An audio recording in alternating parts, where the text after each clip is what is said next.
So we're here in Traverse City right by the Bijou Theater and the West Bay, and I'm joined by Jim Lively, the Program Director for Groundwork Center for Resilient Communities. What is your organization all about? How did it start, and what are the major things that you guys do? We work on issues around resilience, which are food and farming, clean renewable energy, and we do a lot of work on community development and making sure that we have, safe, healthy, equitable communities for everybody. How did you guys get involved with water work to begin with? What's some of the backstory of MLUI/Groundwork's involvement with protecting the Great Lakes? First of all, if you're a Michigan organization, by default, you're a part of the Great Lakes. We are literally defined by the Great Lakes. So we've been involved in oil and gas drilling issues from almost day one. We were a part of making sure that we weren't allowing oil and gas drilling to come at the expense of our environment. Also on the public right-of-way and access to the Great Lakes via the beaches. That was an issue about, 15 years ago that we worked on. Oh, tell me more about that. Well, there's been efforts from property owners to restrict access, egress along the Great Lakes to make it harder for people to use the area on the shorefront for moving along the shoreline, and yet that is in the public domain, the public trust. And so we worked hard to make sure that we weren't allowing private property owners to restrict people from using the beaches and from walking the beach.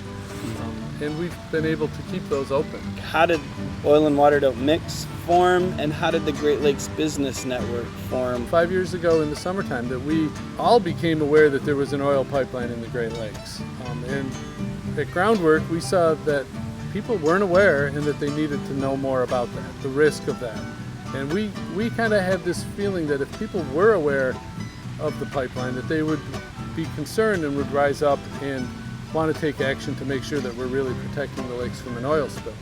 So our initial goal was to just raise awareness and let people know. And we knew the best way to do that was to engage with the other environmental groups in the state. And in the course of, about 3 years since we really started that work, that vaulted Line 5 to be the top environmental issue in the state, because we were right, the public is really concerned about oil pipelines in the Great Lakes. But we also recognized at Groundwork that there was a voice that was missing, an important voice, and that was business voices.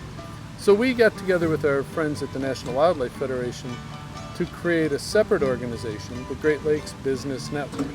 And the goal there was to target CEOs of Michigan and Great Lakes businesses and give them a platform for their business message that was unique, and use their personal profile, guys like Chris Shepler and Larry Bell and Bob Sutherland, to get them out there speaking about their concerns as a business leader with an oil pipeline in the Great Lakes, and why they're thinking it's a bad idea, and they're speaking differently to our elected officials.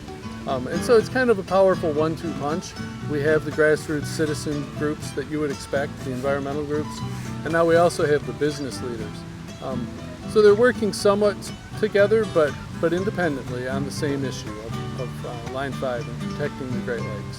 What do you have to say to young people who want to get more involved in protecting water, protecting the universal human right to clean, affordable, safe drinking water? Do it. Just get involved, but think about how important this water is and these resources that you love to enjoy on the weekend. You can't take them for granted. Well, man, it's fun working with you, Seth, and I appreciate what you're doing. It's really, really exciting. We got a lot of work to do, but it's been a little bit of fun too. Yes, which is yes. Cool. I'm wearing my Gumby socks today. There you go. Gotta have fun. All right, thank you. Okay, man.